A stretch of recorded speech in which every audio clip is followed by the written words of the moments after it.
Game on, ladies and gentlemen! Ready for some Division S action. We have Disgusting against Feel the Heat today. And yeah, it should be actually a really cool series because the two teams, I mean, it's early in the season. This is play day number 2, so both of them have so far played a single match. And guess what Disgusting bans out first? It's Zeratul. Who would have thought against Dino? So, Disgusting, they lost their first match that they played against Lauber's fan club. A loss that everybody more or less expected. I mean, the fan club is just incredibly strong and a favorite. And then Feel the Heat, they were able to prove themselves against the Vikings, formerly known as Wind and Rain. So they wanted today set up themselves with a 2-0 in the standings. But of course, there's a little bit more to talk about before we're heading into the game and the rest of the draft here. Keep in mind, if you want to have updates about the live stream schedule, if you want to have more personal updates about me as well, you can always go to Khaldor.tv, check the website out. We have the website now over there, especially, of course, if you're interested in the live stream schedule, not only for Division S, but for everything else that I commentate as well. Khaldor.tv, pretty easy. Check your browser out, bookmark that thing, and then you're good to go. In our game here, Deathwing is still getting banned. I mean, yes, we are on the newest patch, so there were a few nerfs to Deathwing, but he still gets banned out. ETC has been with quite some reliably banned these days too. A very flexible hero that you can play on the solo lane and in the main tank position depending on your team composition. And Alarak gets banned on top of that. Alright, we're off to the races. Li Ming gets picked and immediately the Johanna and Hanzo set up here for Feel the Heat. So let's have a look if they can actually feel them the heat here. I'm hyped for this. So far this season has been off to a good start. We had Kiko Combo, which by the way joined an organization now. They are called Crystal Gaming. So if Crystal Gaming pops up in the name soonish in the matches, don't be confused. It's actually Kiko Combo, the team that made it pretty much undefeated throughout the entire qualifiers. And then also had that nice turnaround on their first play day. Pretty solid setup for them. Now then, since we are on Cursed Hollow, we have with Dehaka a global being picked, so a big map, and you want to have some of that macro game utility that Dehaka offers you. Ana for the nano boost on Li Ming, that combo in general is just absolutely powerful during those fights. Quick calamity kills will give you the resets, and then you can just snowball it from there, at least in theory. And the bird is still up too, so Falstad could still be picked if one of the teams decided that they want to counteract Dehaka. When it comes to globals, that's pretty much as far as it goes. Very few teams are going to pick something like Brightwing here. The only exception is probably Crystal Gaming, again, formerly known as Kiko Combo. We currently have Abatha even banned out. Okay, we've seen a bit more Abatha plays too. And the hero has seen a little bit of love there from Blizzard too, like a couple of changes that have been made to him. And so did Karazim. Yeah, Karazim has been slightly buffed by Blizzard and is actually getting picked in this game now. I'm a bit excited for that. That would have been a nice combo with Abatha, of course, on top of that. Falstad gets picked, as I just said. If you want to have that counter global, then he's your boy. But Karazim is now a little bit quicker on his feet, so he received a little bit of a speed boost, if you want to describe it that way. Lunara! Okay, now we're getting into interesting territory here. We actually have Lunara against the Karazim setup, so yeah, there's a lot of poke that we're going to see from her. And that's an interesting one to say the least. Don't oftentimes see Bambi back in the wildness. We have also Diablo on top of that, so yeah, well, Disgusting. Let's see what they can do. They need some of these Disgusting plays if they want to take Feel the Heat down here. And as the last pick for Feel the Heat, what's it gonna be? They still look for a side laner, and it is Chen the Panda. Back to business as we are heading into game number 1 of the best of 5 series here at Division S, the highest level of play in Heroes of the Storm Europe at this point. So let's jump straight in. Cursed Hollow.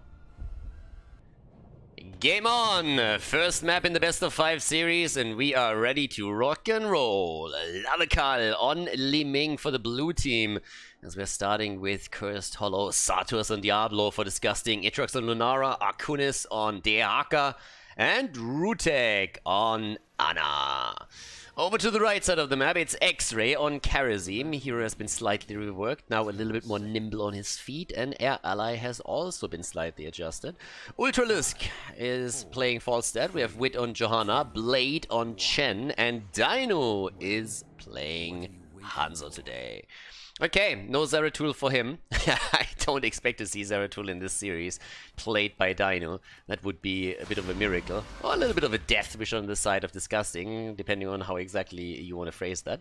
We have also an auto attack build for Falstad, so we can expect him to head with Seasoned Marksman, potentially into Giant Killer on level 13 to execute a bit more pressure onto Diablo. Boomerang should still be the choice on level 7 to get the wave clear on the side lane if he wants to use his global that way.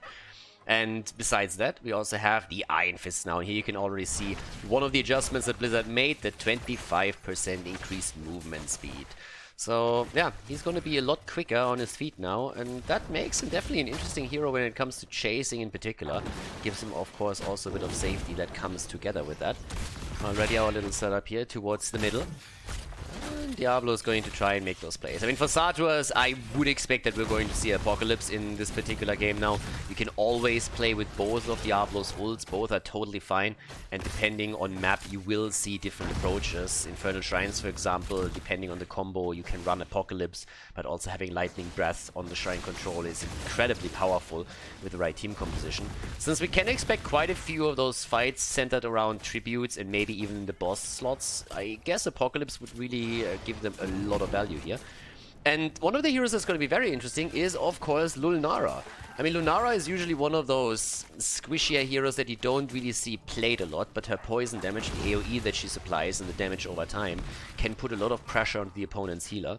Back in the days of old, she was pretty much like a bit of a counterplay to Uther when too many teams started to play Uther too heavily, and you could play with Lunara and save her. That was always fantastic news for you, because Uther had big trouble dealing with all her AoE and the damage over time there. X-Ray gets out as that little gank is hitting him nearly, and with level 4 talents, we now also have Nature's Culling. Nature's Culling is in, so is Dominance for Li Ming, so it doesn't make the deviation into the Orb talent, into Triumvirate. Since, of course, by now it's the talent has a long time ago already been adjusted slightly. It restores 30% of Li Ming's missing health, not of the total health that she has. And here's the Air Ally, and as we already said, you have now also a 15% increased spell power, which is kind of interesting as an additional functionality on the talent. So I would say that with different, I mean, in any composition it's going to give you some value, obviously.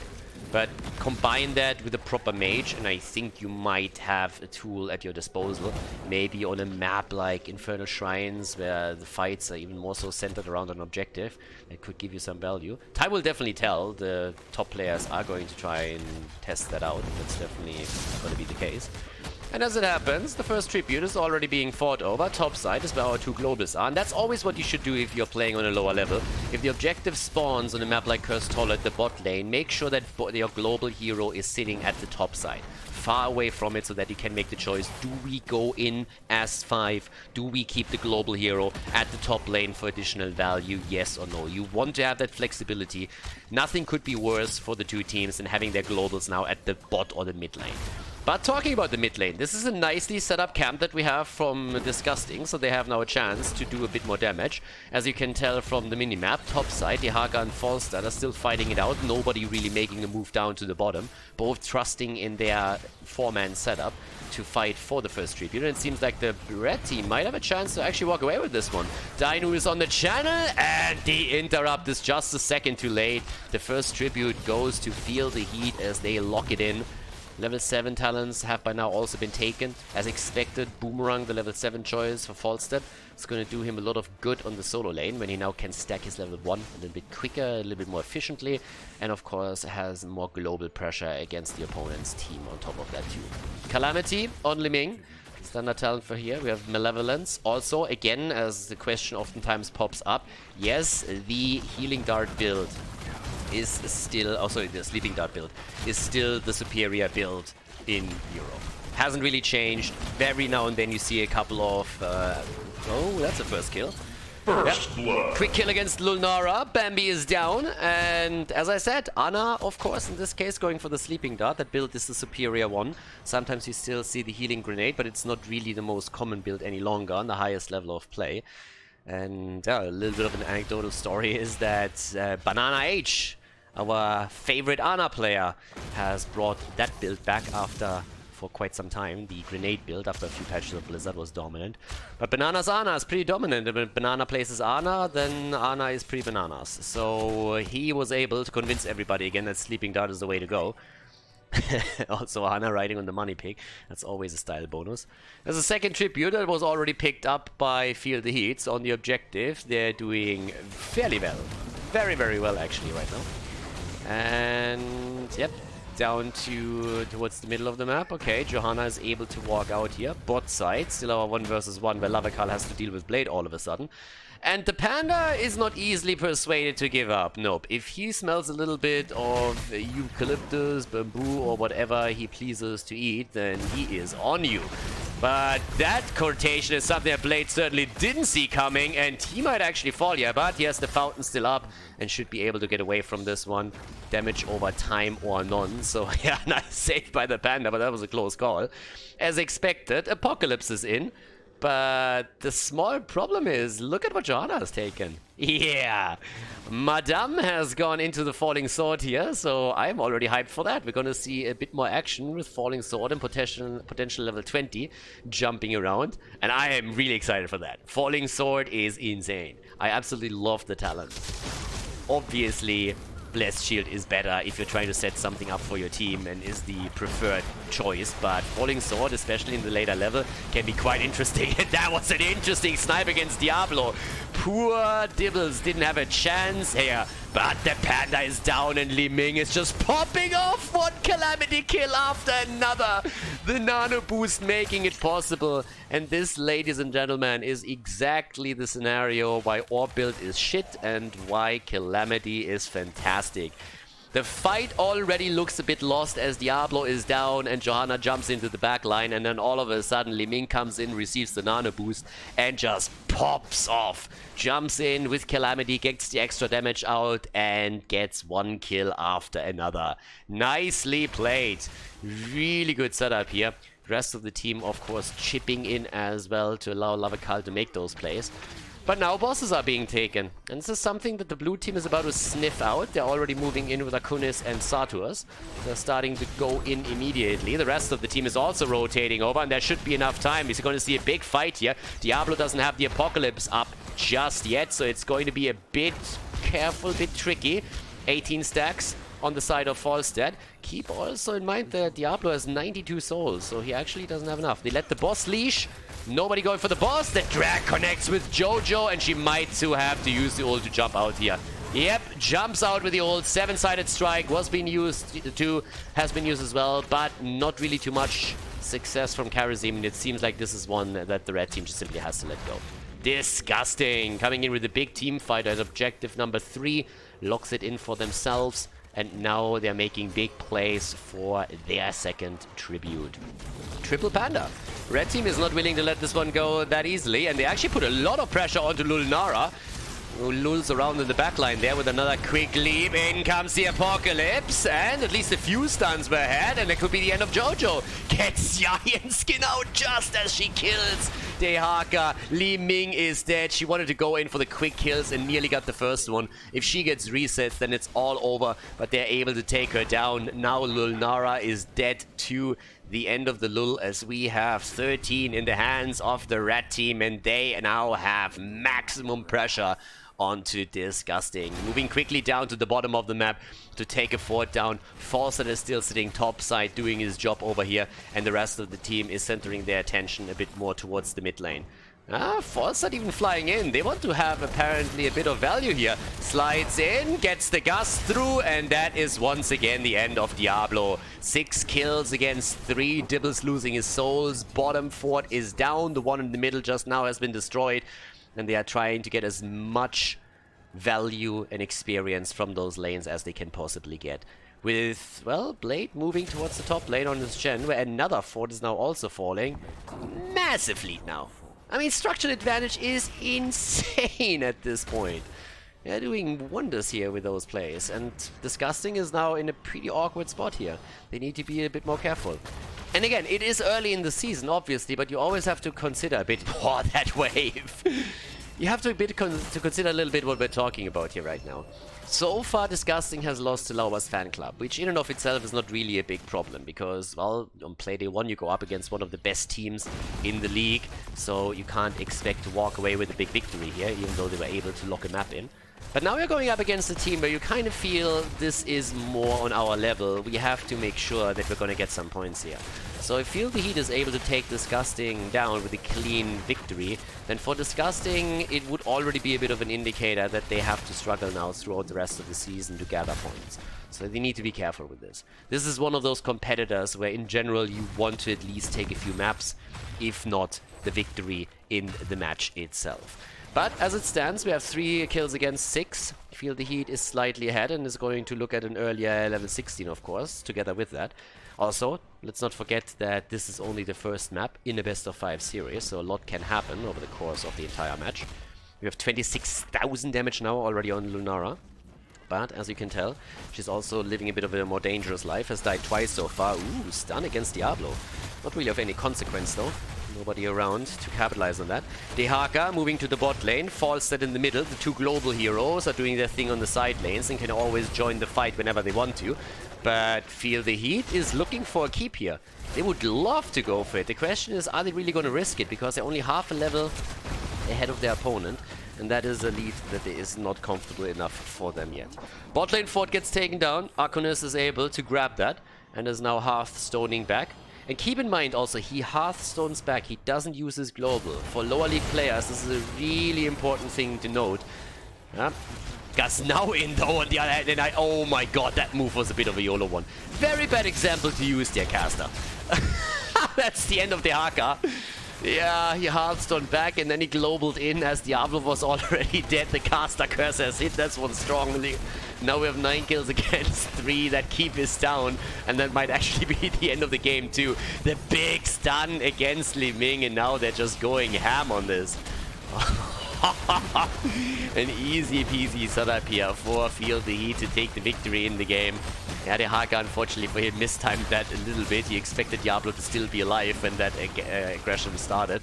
That wasn't the case, and with 2 heroes down, yeah, Feel the Heat just snowballed it. GG and well played as they take the lead in the best of 5.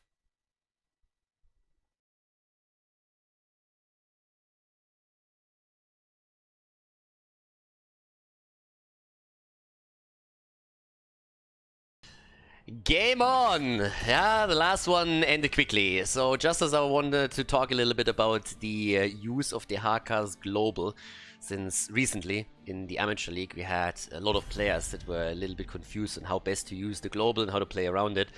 And then as I see him Hearthstoning, I want to talk a bit about him. Just then the team all of a sudden decides to take the fight. Dehaka then tunnels in, arrives way too late since Diablo's already down, dies too, and with 2 heroes dead, it snowballs quickly. So the caster curse has hit hard. Dehaka went down, and that was that. Now with the lead in the series, Feel the Heat of course, probably feels pretty comfortable. Zeratul gets banned out against Dino again. This is something that you can take for the remaining season, I'd say.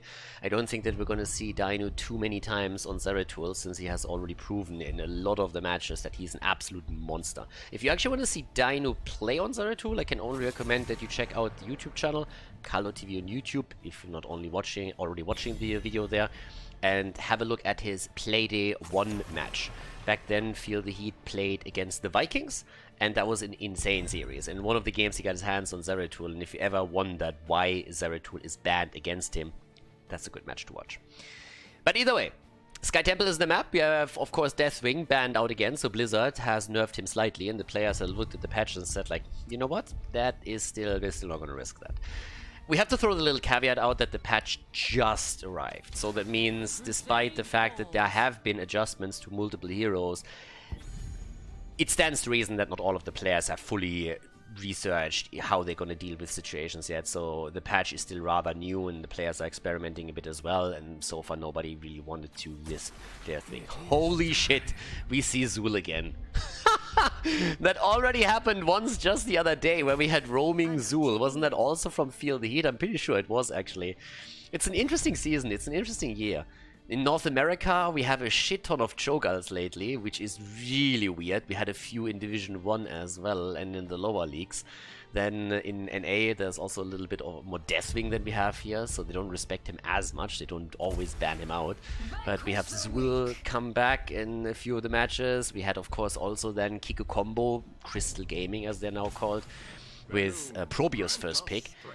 Teams are experimenting a lot more right now, and it's an interesting start into Season 2 of Division S, to say the least. So now we have Johanna and Jaina in. Malfurion is picked together with those two, which means that we have, with bans on Zeratul and Falstad, still the Haka up on the map, which could be taken. Now the question, of course, remains, is Wit really going to play Zul as a main tank, or is Blade going to switch over to Zul later on? If Zul is played in the main tank slot, then it stands to reason that we're going to see a second support picked with that, and that could actually be Uther. So there is a chance for that. With Ana already taken by X-Ray, nobody wants to risk going up against a nano-boosted Liming, so Liming gets banned out, which of course also makes a whole lot of sense here. And yeah, now a bit of a moment of truth. First of all, the question remains, what is Dino going to take? Are we going to see the Haka? Is it going to be a second support together with Zul? The hero was in the past, especially in North America, played a bit with as a main tank. And the thought process behind it is that you have self-sustained through the scythe on him, and there's our second support. There's Uther with Greymane. So with a scythe you have self-sustain, and then if you have supports behind you, they can keep you alive long enough, can cleanse you, for example, if needed. Since of course self-sustain is always nice, but it doesn't do jack shit for you if you're getting stunned. So that's where a good cleanse or just like a little bit of heal to help you over that period is going to help you out a lot.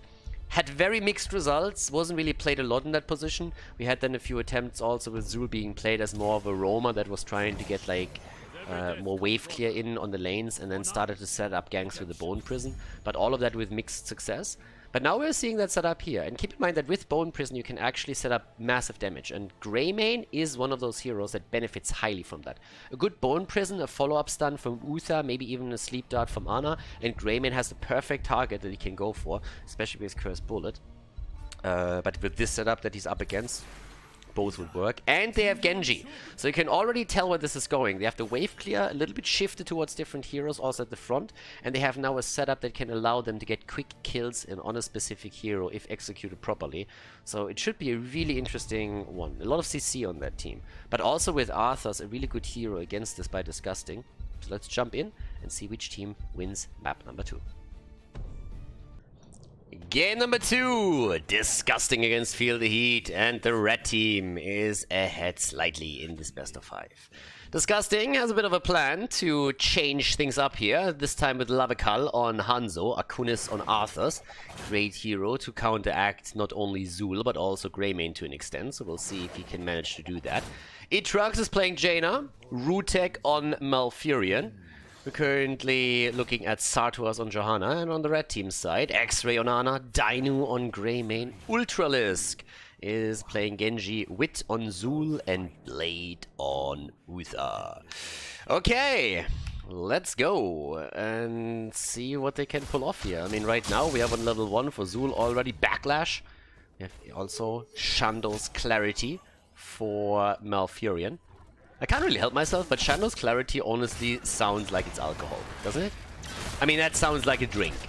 It sounds like a version of... I don't know, it's just like... It just sounds like some heavy liquor that Malfurion is peddling there. And I gotta admit that he's also the type for it, so he looks like a bit of a drunk. If you've ever seen him and Chen on a map, if they are in the solo lane, when you're not looking, those two are just sitting down, chilling a little bit, and they're just getting shit-faced. I can promise you that much. But either way, we have now the Zul main tank set up over here. We have a little bit of a it's a trap moment. There's a sleeping dart, and X-Ray immediately says like, fuck it, I'm not going for her. That was actually beautiful. They were hoping, of course, for maybe Hanzo to rotate over, and then it's only Johanna that makes the direct rotation towards the mid lane. Ana gets a sleeping dart out and says like, nope, that's not what I gambled for. I'm out of here. You on your own, dude. Okay, so that didn't lead to a kill or anything. But during the rest of the game, Arthur's will be interesting. We have actually a couple of really nice factors here. Because you have with Arthur's and also Johanna now a setup with which you can really control those damage dealers on the side of Feel the Heat quite a bit. And that's going to be interesting to say the least. So Witt is currently in that main tank Zul composition, rotating around a bit and starting to do that wave clear in. But again, for him, a lot of the sustain and later on team fights is going to hinge on, first of all, the 2 supports, but also his sight and his sustain talents. This is pretty much the whole idea if you're playing Zul in that position. So already the Grim Scythe is being used here for the cooldown reduction. And you really want to make sure that you get that in as quickly as you possibly can. But he's the one that's rotating now. So there's a 4-man that up at the top that has to do the main job, and that's why we also have our 2 damage dealers. Zul has an easy time actually dealing with the wave clear up to this point at least. But later on in the team fights, we're just going to take a bit more of a forward position and try and do his thing. Okay, Jaina is down up at the top. Yeah, well, they get pressured pretty hard with this. And the bot lane gets, of course, pressure too. It's not the only thing that gets pressured.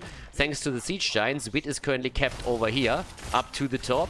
So there's actually experience lost in the mid lane to the red team because they can't do anything with this. But then again, there's another kill, this time against Arthurs. So yes, all this pressure from Disgusting comes at a price. They pressure the bot lane, they pressure the mid lane, but that means that there's only a few heroes at the top side defending. And with that camp, that has proven to be a big problem. Because the wall and the fountain falling means that, first of all, there's more structures now destroyed on the blue team side, which gives Feel the Heat an advantage through the objective that's now spawning. And thanks to the top fountain being destroyed, the sustain is also gone on the side of Disgusting. So I am not so sure if they should really go for this one. I really feel that it would be more advantageous for them to go into the mid lane and go for the trade. Especially if they're losing Jaina again. Like, that's a really shitty Dreadlord here. What is this? Fake Dreadlord confirmed. She goes into the fight and immediately dies. I expect a little bit more from my Dreadlord in 2020. So now with level 7 talents and 3 kills against 0 on the board, there we get the Harvest Vitality. Again, this is actually where a lot of that sustain that I've been talking about at the beginning of the game and in the draft comes from. Perfect defense here for... for Genji. He's channeling his inner Trump with this talent name. It was the perfect phone call. And also Genji has the perfect defense. Bottom of the map. Oh, talking Genji. Ultralisk is in trouble for a second. But yeah, the top has been channeled. 1 fort is already down. Guys, I don't know how to say this, but Feel the Heat is currently shitting all over Disgusting. It is a little bit disgusting to say, to be honest, but it's kind of true. There's a few shots that at least get soaked by Disgusting, but you look at the minimap and there is a massive structural advantage now for the red team. I mean, top fort is gone, mid lane, walls down, fountain is down. This is a problem, and a big one at that. There's a level difference right now between those two. There's another kill. Hanzo gets taken apart by Genji. Yeah, superior brother confirmed right there. So they get already that kill. Hanzo is still jumping around, trying to see if he can get a bit more pressure on to Johanna herself. But that also means that the mid lane is now open for more damage, and with the minion wave now pushing in, it seems like another fort is about to fall. They're doing fantastic here. Blade needs to be a little bit careful, or he's going to fall, but the minion wave pushes in and puts all problems there to rest immediately. Okay, so with this, we have now a level lead, 4 kills to 0, 2 forts down, half a level to level 10. This is a big snowball right here. This is a fantastic early game for Disgusting. Yeah, Ultralisk is already moving back, camps are being taken over here, Dino, now that he doesn't find any real opponents anymore, he has pretty much killed everything else, he's just saying, okay, Siege Giants it is. Need to wreck something. So, who's next? To level 10 abilities, and just look how quickly they have their heroics here. Nano Boost and the Dragon Blade. Oh yeah, baby. Let's go. Plus the Poison Nova. Yep, Bullet also in. With that front line makes a whole lot of sense. And for Uther, honestly, both is possible. You can go for a Divine Shield and really empower Greymane or Genji. Nano boosted Genji with a Divine Shield. Whew. Sexy, but Storm would have been an option for them, of course, too, for the additional stuns, which we're not really seeing here. But yep, hell yeah, there's level 10 abilities now on both sides. They try to go for Zul, but one Zul rarely joins alone. Poison Nova has been used. Arthur's in a bit of trouble. Ana comes in, 3 versus 2, and now Jaina is joining the fun as well. Gets immediately attacked by Genji. Genji jumps out, should be able to get away from this one. Oh, nice arrow from Hanzo. That was a really good arrow. Vision has been denied. Nice move straight into the bush, but the fight isn't over yet. Uther is taking the bottom shrine though. Blade during all of this is just sitting at the bottom of the map and says like, ah, guys, I don't really give a shit. You can fight at the top, but I'm gonna take the objective. So Greymane goes down, but at what cost? That's the problem. The cost of an objective. That's pretty much what it is. And you can already tell where this is going. Another fort is going to fall. So they finally get a kill, but they lose the objective, and the blue team is just completely on the ropes here. I mean, they're just begging for mercy at this point. For them to come back into this game, they really need to win a big battle. Maybe a boss fight would do them well. Take the opponent down, win the boss, claim it. That would be something. But it's rough. No, it's a rough game to be in now for the blue team. This is definitely not how they expected their potential comeback to start. Malfurion and Jojo have so far not died, but we haven't even seen a big team fight yet. I mean, let's be honest about it. The most that we've seen so far was a 4 versus 4 pretty much. But we haven't really seen a massive commitment there. Yeah, X-Ray needs to... Oh, they didn't even need the sleep dart. Yeah, I was about to say he needs to be a little bit more accurate on those sleep darts, but they get the kill against Hanzo anyways. Blade is now getting attacked. Where's the Divine Shield, baby? Doesn't use the cooldown, doesn't see the need for it, but all of a sudden, with ults used on especially Arthur's, they're starting to chase them down. There's the Blessed Shield, there's another kill attempt. In comes Wit, and there's the Scythe, and he is just slashing, slicing, and dicing. Malfurion has been decapitated. There's the kill against Jaina. Greymane comes in for a quick attack, but doesn't get the kill. Oh, the big arrow from Hanzo gets soaked up at the front before it kills Dainu. And this is the end of Arthur's, but Genji gets also murdered. It's a little bit more of an aggressive stance now on the map, with now 3 kills against 8, but still a big lead for Feel the Heat.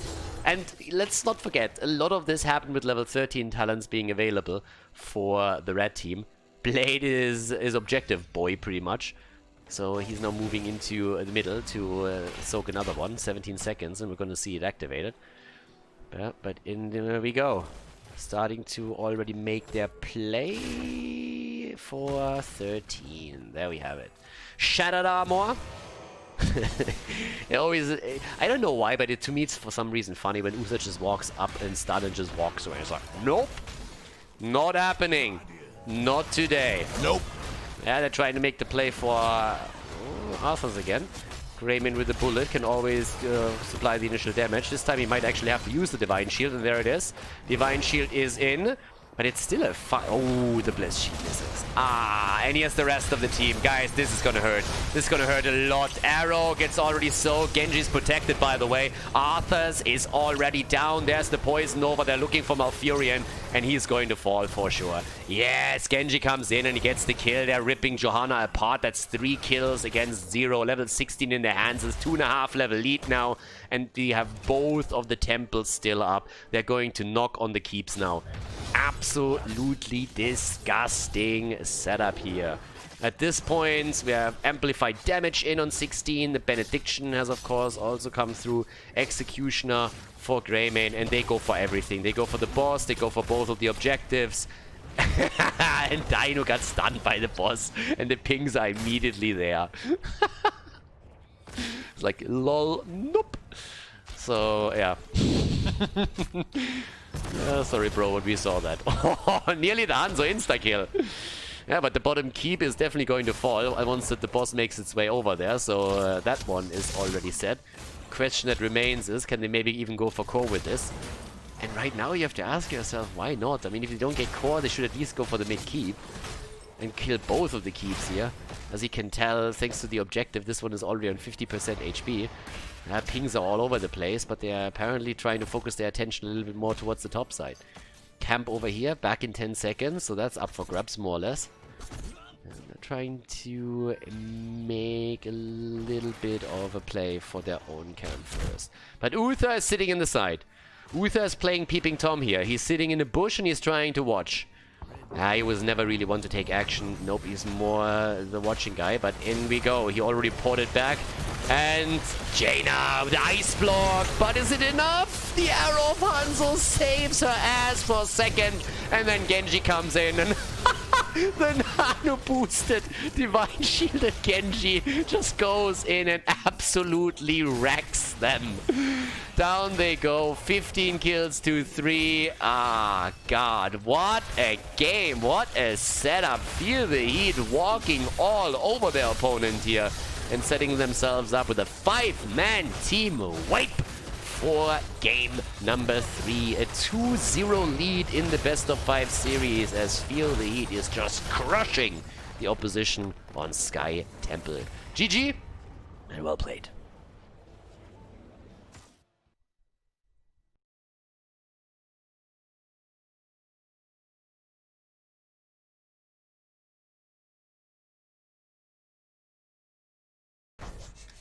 Game number 3. Volskaya Foundry is the map, and Feel the Heat is taking Disgusting apart right now. It's like, damn son, that last game was pretty bananas. That Genji and also Greymane setup just ripped that backline apart. You didn't really have a chance there. And Zulu was just side-soaking the entire game and then joining the team fights for a quick poison over and a little bit more scythe play. So, Malthael gets banned this time on Volskaya Foundry pretty quickly. And let's have a look at this. Zeratul obviously banned again. But for Disgusting, this is a bit tricky. Now, again, I said it a little bit before, but Disgusting is one of the teams that just made it into Division S. And they are actually a team that only made it into Division S because one of the teams that was previously qualified withdrew from the league and said, hey, we don't play the game anymore, we don't want to take up a slot here for a different team. So Disgusting was, so to say, like the last team that managed to get into the league, and therefore they have a pretty much a tough stand here, as you can tell. But, well, let's see if they can maybe at least take a map or two, because that's what it's going to come down to eventually. Any kind of practice will be great for them. There's already Oriel. Miss Cherry Blossom is in action. Deathwing has been banned, so same was the case for Chromie. And let's have a bit of a look what we're going to see picked together with Oriel. I mean, Vala is the obvious choice, of course, at this point. You can try and take it away now from them. But they go for Liming. Probably going to look to get Anna if they can get the chance, if she doesn't get banned out. Johanna comes with it. I would assume that now we're going to see Vala being picked, at least. And then together with Vala, I mean, you can... I told you just a second ago that we see so much Cho'Gall lately. It's actually getting disgusting, and I'm not trying to make any bad puns here. But NA has played a shit ton with Cho'Gall. Now Europe is also starting to home in on it a little bit. Of course, there's that aspect that it's game 3 with a 2-0 lead for Feel the Heat, so they feel a little bit more comfortable to bust something like Cho'Gall out. I suppose we're not going to see a pick like that in game number 1 or game number 2 against some of the top teams like Washed Up or Laubers Fan Club. But yeah, with Oriel being buffed, that entire Oriel Cho'Gall setup is of course a little bit stronger now too. We went in within a couple of weeks, we actually went from Cho'Gall being the oh my god, I can't believe it has been picked to like, really another Cho'Gall pick? Okay. So yeah, Cho'Gall is in. And now, is it the percentage damage? Well, there's Vala. Once she has Manticore with 16, she's going to do a lot of work there. We have Anduin together with that too. But yeah, Cho'Gall is a little bit better now. The buff on Oriel also indirectly buffed the entire Cho'Gall setup a little bit. And of course, the big two-headed ogre was also changed by Blizzard. And now there's Gazlowe. Oh, the memes! The memes! Again, guys, 2-0 lead for Feel the Heat. They feel totally comfortable here, and they are saying, hey, even if we lose a map, fuck it. So they go for a Gazlowe Cho'Gall setup on game number 3. Let's not forget, even if they lose here, they have still 2 maps where they can close out the series and win it. So I would assume that this is also a bit of fan service sprinkled in. For Disgusting, of course, this is a bit of a tough stand. You don't want to lose against something like this. But now Arcanus is playing Sonya, and with that we're heading into game number 3. Let's find out if Feel the Heat can give him the clamps, or if Disgusting turns it around and wins a map in this series. Volskaya Foundry coming up next.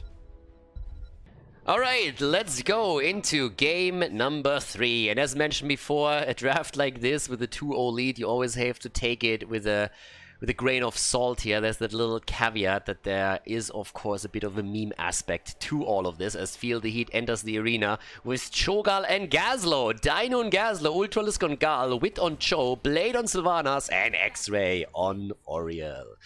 And over to the left side, we have Lavakal for Disgusting on Liming, Akunis on Sonya, Rutek on Anduin, Saturus on Johanna, and Itrax on Vala. But again, I can pretty much guarantee you that you would not see a draft like this in a serious game against, let's say, washed up Aloba's fan club on the first or second map.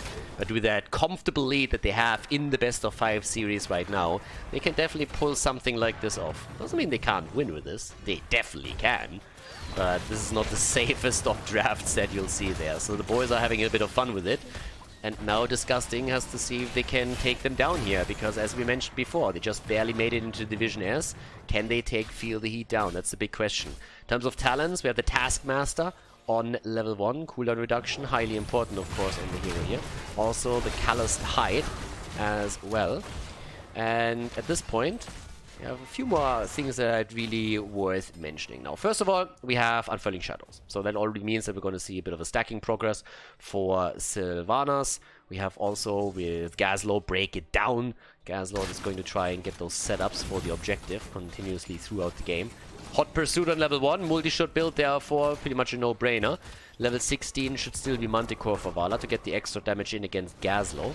And then, against Cho'Gall. And then also Farflight Quiver.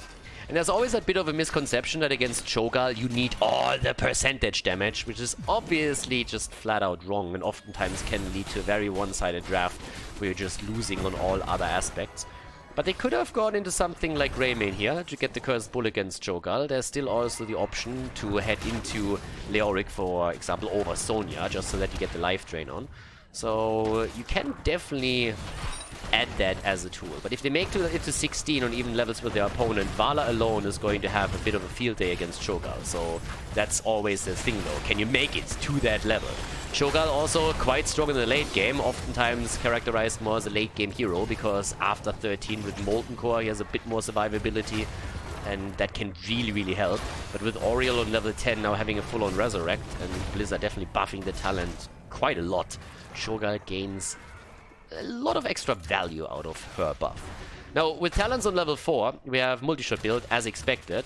Seared Flesh, now taken on the side of Cho'Gall. On the side of Cho, to be exact. Gal actually went into the Runic Persistence, on the other hand. And Gazlowe still with the Reduce, Reuse, Recycle. This build is going to be a bit interesting. I mean, these days, let's face it, most of the time when we actually see Gazlowe, it's more so a brawl pick. So not really in an actual game that you see the hero. In Brawl, Gazlowe is actually really strong. Can be quite powerful if you go into a full-on laser build, because he has incredible poke potential throughout the game. And that's something you see more so in those 5 versus 5 setups, which, if you think about it, is kind of what happens whenever an objective is spawning. So there's a chance that he goes for a similar setup here too, but outside of that, you don't really see Gazlowe in really competitive games. And you could make the argument that so far this series hasn't really been very competitive. Disgusting just seems to be a bit outclassed by their opponent here. Feel the Heat, after they took down the Vikings on playday number 1, is now starting with a very solid performance into playday number 2 to lock another match win down for themselves. Saturus at least has that healing beacon, so the teams have gone for the items, of course. But the blue team has walked away with the additional item and can now try to use that. With level 7 talents in play, yep, there we go. Hyper Focus Coils, so laser build. Let's see on the level 13 talent, but with that build so far from Gazlowe, it seems like we're going to see the big poke coming from him from that backline that makes him so nasty in Brawls in particular. Also, Arsenal has now been picked. We have Calamity on top of that too, but with level 7 talents in, you now have to ask yourself, do you fight over this? Do you let it slide? Like, where do you make your play now? The first thing that happens is that both teams retake the item now as it spawns, so that's happening on both sides, which is the main reason why you should always take the first item when the 1 minute mark pops those camps onto the map, so that you have a chance there. There's already the poke happening, and Cho'Gall is suffering there a little bit. X-Ray is trying to get his energy up, and he has a lot of hope, that boy. But Gazlowe is also starting to fall a little bit low on HP, so they have to play around that. Another item is now being grabbed. It's still 53 against 84 points, so it's either team's protector to grab. It would be a huge win for the blue team to win the first one, because it would mean that they can pretty much get to the late game with Vala then having mad value against Cho'Gall himself. But with Lisk, I mean, it's actually perfect. It's so close to Witless that I don't even know how to comment on that anymore. It's pretty much just Witless with a bit of a lisp. That's pretty much what we're looking at. So we're going to call him Witless from here on out. So Witless is actually at the end of his wits and is able to get the protector. And Cho'Gall is immediately in. So they have the 3-4 on value. Now, while you are in the protector, as you can see, you can still use a couple of the abilities, especially, of course, of one of the ogres. It's not that both of them have no value any longer. Gal is still doing his thing here. And now, 9 versus 9 on the levels. Look at Vala. Vala's actually just running it down here. And the protector is just on the move and losing hit points. So with this, we have Wit pausing the game. Seems like they have some problem here. Blade is still holding to the top lane and burning that down. He's sitting at 42 stacks now on the Unfurling Shadows. To increase those stacks a bit quicker, he went into the Festering Wounds on level 7, which is of course incredibly important there too. Down to the bottom of the map. Sonya is still going for the spin to win, but that protector has taken a beating already. 41% and hasn't really done a lot yet. In the middle, the wall is still there, and they're pretty much not doing a whole lot with this thing. Now, that Cho'Gall is in the protector pretty much means that only Gazlowe and Sylvanas are on the map, so those two didn't jump in here, but the fountain is of course the big thing you want to take out with the first one, so that objective number 2 is harder to take for your opponent, and they get this one. Vala gets the damage in, but I don't think they will be successful against Cho'Gall himself, and no, not quite. Oriel comes in with the whip, but doesn't get too much there. And let's see how else they can play this now. With level 10 abilities through, we have Strafe, there's the Blessed Shield, Wave of Force. I mean, what you would expect here, right? And again, the healing beacon gets claimed by the blue team. So Disgusting is still in a really decent position. Look at experience. They're actually ahead of their opponent. They're ahead on the experience, but they need level 16 in the long run for Vala. It needs to be one of the talents that they can play around here, because with level 10 ready for the red team, Feel the Heat can now, of course, rely on Resurrect to YOLO with Cho'Gall pretty hard, and then have Oriel bring him back. Gravel Bomb is in, Upheaval, Wailing Arrow. I mean, if all of these talents come together with the Twisting Nether too, this is pretty much an insta-kill. There's a wombo combo potential here at hand that is pretty scary, so that is a huge issue. Now, Sonya is taking more items. Items is pretty much what rules Volskaya Foundry, but topside we have some poke happening. I may just look over to the damage numbers. There's not really that much action happening just yet. Gal, as usual, is the top damage dealer for the red team. Pretty much the norm. Gal himself has incredible damage. And, yeah. I mean, if you ever encounter in Quick Match or maybe even in Storm League, Unranked Draft, wherever it is, a Cho'Gall and the Gal player doesn't have top damage in the game or isn't at least close to having top damage, then you know that the guy doesn't know what the fuck he's doing with the hero. So Gal is pretty insane on that. With that poke. Blessed Shield missing. The entire wombo combo missing completely. Not a single of those spells actually landed. That's people pressing R buttons and not really connecting them with anything, so that was a bit unlucky. Yeah, but still, there's no kill in this game. We are 8 minutes in, and we haven't seen a single kill yet. And honestly, this is one of these weird interactions, because with Cho'Gall you want to go into the late game, but then again, if you are playing Vala, you want your 16. Can you imagine 16 against Cho'Gall? The damage output is going to be absolutely crazy, and if she has then 20 and the safe distance that comes with Farfly Quiver, that would just be such a relief for them, I can only assume. So now we have also No Escape in play, Speed of the Pyres. A lot of speed talents are being taken now on this level. At the bot lane, there's our 4-man still rocking it, especially since, of course, Blade is still playing with Sylvanas. Yeah, that Upheaval didn't really do too much either. They're at least zoning out Itrax as much as they can. He has a tough time getting close enough to work some auto attacks in. He's trying to make that happen right now. And yeah, okay. In comes another approach for Sonya. That didn't do anything. And with the level 13 talents, we now should see the laser build continue for Gazlowe. And there's also Molten Block. Molten Block is in. That's, of course, already great because that's survivability. And here's the poke. The Goblin Fusion, the extra damage that you get with Gazlowe, on those objectives, this is actually really nice. You can do a lot of damage. Those two talents together, Hyper-Focus Coils, and then having Goblin Fusion, that's nasty. And then on level 20... Find My Lasers is going to give you mad value. That's a nice setup, but a good save from Anduin just before the stun connects. Well done here. Nicely played by Rutek. And Gazlowe, oh, they nearly get the kill against Sonya, but Anduin with a big boy bubble is able to keep his team alive. Still not a single kill in this game, and we are 9 minutes and 45 seconds into it. Level 14.5 is already on the board.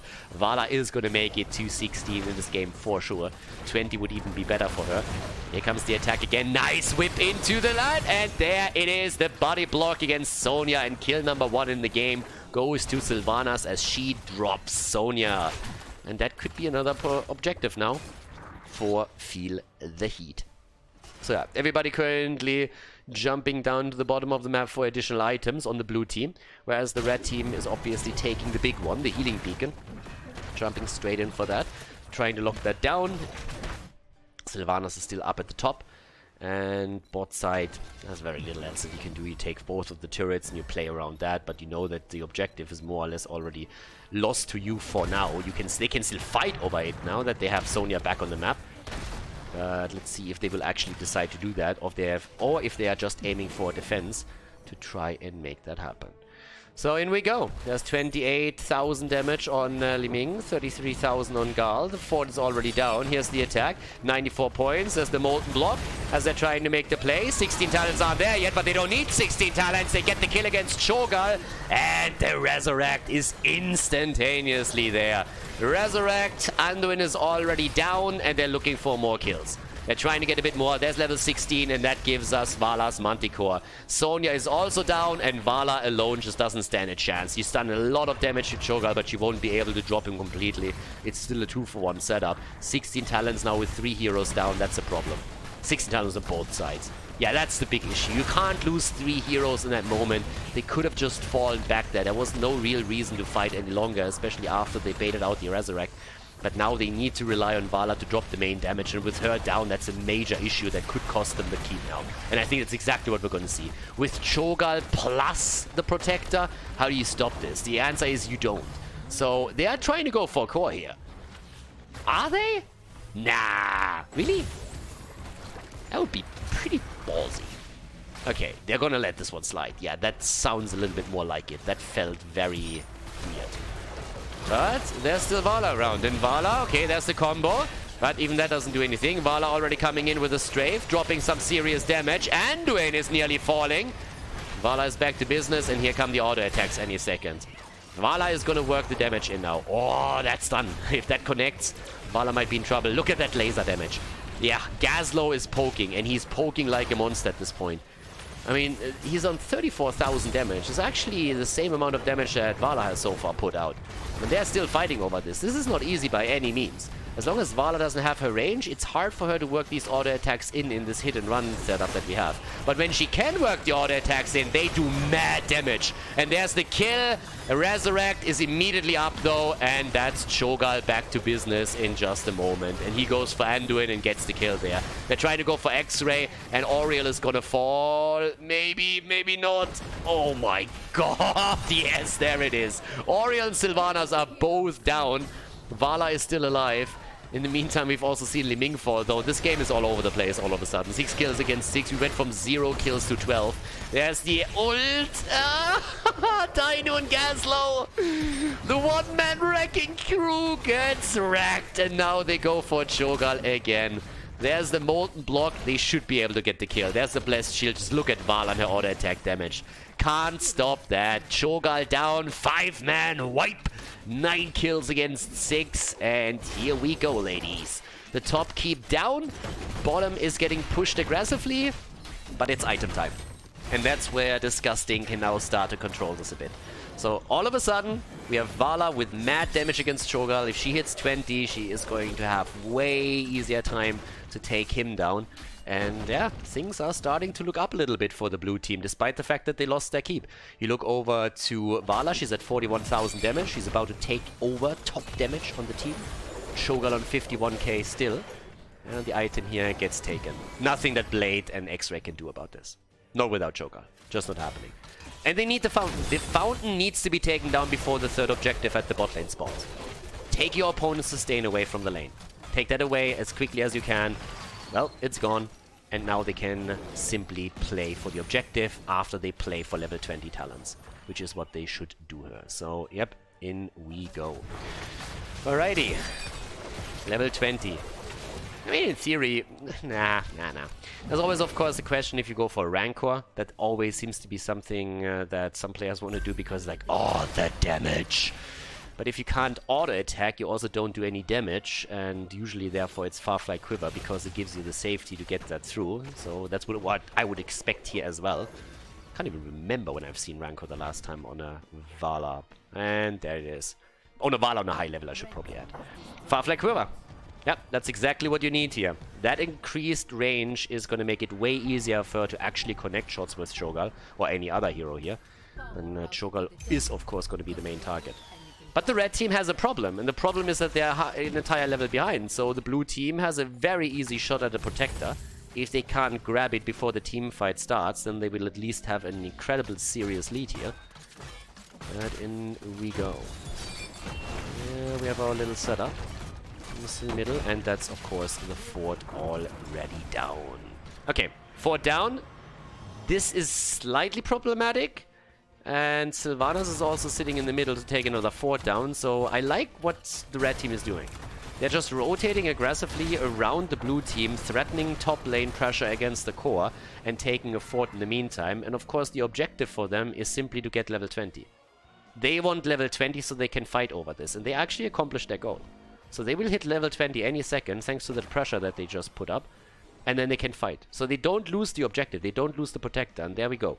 Shifting Nether, Miniature Black Hole. We have also the Favor of the Old Gods. So pretty much upgrades on the ults for 3 heroes here.